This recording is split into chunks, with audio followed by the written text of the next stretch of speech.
Hello दोस्तों, आज बात करेंगे भगवान श्री कृष्ण के जीवन की। भगवान श्री कृष्ण का जीवन एक रहस्यमयी यात्रा है जिसमें जीवन के गहरे सत्य समाहित होते हैं। दोस्तों, बहुत समय पहले मथुरा में कंस नामक एक राक्षसी राजा का शासन था। कंस एक अत्याचारी राजा था और उसकी जड़ें भय और हिंसा में गहरी थी। उसे यह भविष्यवाणी मिली थी कि उसकी बहन देवकी का 8वां पुत्र उसे मार डालेगा। कंस ने देवकी और उसके पति वसुदेव को बंदी बना लिया और हर एक बच्चे को मार दिया। लेकिन देवकी और वसुदेव का 8वां बच्चा भगवान कृष्ण के रूप में पैदा हुआ। यह घटना पूरी दुनिया के लिए एक रहस्य बन गई और इस रहस्य को सुलझाने के लिए भगवान कृष्ण ने अपनी पहली लीला की। दोस्तों, रातों रात वासुदेव ने कृष्ण को मथुरा से गोकुल भेज दिया और इस यात्रा के दौरान उन्होंने यमुना नदी के ऊपर कदम रखा और उसे पार किया। यह एक ऐसी घटना थी जिसने यह साबित किया कि भगवान का सामर्थ्य कोई भी पार नहीं कर सकता। कृष्ण ने जन्म ने यह दिखा दिया कि माया और वास्तविकता के बीच की सीमा कितनी पतली होती है। दोस्तों, कृष्ण का बचपन गोकुल में चमत्कारी घटनाओं से भरा था।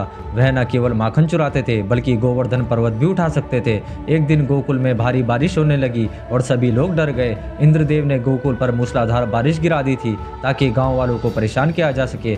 तब दोस्तों, कृष्ण ने बिना डर के गोवर्धन पर्वत को अपनी छोटी उंगली पर उठाया और सबको उसकी छांव से सुरक्षित किया। यह घटना केवल एक चमत्कार नहीं थी बल्कि भगवान कृष्ण ने यह संदेश दिया कि हमें अपने कर्मों से भय से पार पाकर सत्य को पालन करना चाहिए। वहीं कृष्ण की नटखटता और माखन चोरी का खेल भी एक गहरे दार्शनिक अर्थ को छिपाता है। दोस्तों, कृष्ण ने माखन चोरी की थी लेकिन वह केवल बच्चों की एक शरारत नहीं, यह दिखाता है कि हमें जीवन के छोटे छोटे भौतिक सुखों में कभी भी अधिक लगाव नहीं रखना चाहिए, क्योंकि परम सुख केवल आत्मा से जुड़ने से मिलता है। दोस्तों, कृष्ण का जीवन रोमांच और युद्ध से भी भरा हुआ था, लेकिन इन सब के बीच उन्होंने अपनी कूटनीति और जीवन के गहरे दर्शन को व्यक्त किया।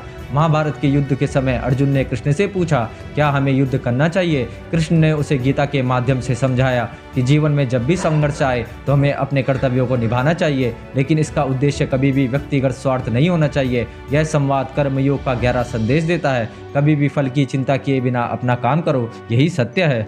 दोस्तों, युद्ध की स्थिति में अर्जुन का मानसिक संघर्ष एक बहुत ही रोमांचक और गहरी कहानी है। उसने देखा कि युद्ध में उसके अपने रिश्तेदार और गुरु भी शामिल है।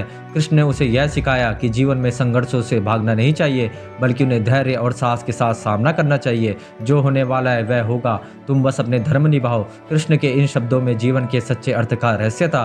दोस्तों, महाभारत के युद्ध में कृष्ण की कूटनीति भी बहुत प्रसिद्ध है। उन्होंने अर्जुन को एक महत्वपूर्ण सलाह दी कि जब भी जीवन में दुविधा आए तो भगवान पर विश्वास रखो। युद्ध में कृष्ण ने पांडवों की ओर से कई रणनीतियां बनाई और कौरवों के साथ मानसिक युद्ध भी खेला। एक ऐसा समय आया जब कृष्ण ने एक कूटनीतिक चाल चली जिसमें कौरवों के सेनापति भी अवाक रह गए। यह एक वास्तविक रणनीतिक खेल था जो हमें यह सिखाता है कि जीवन में कभी कभी हमें अपने विरोधियों से न केवल ताकत से बल्कि समझदारी और कूटनीति से भी निपटना चाहिए।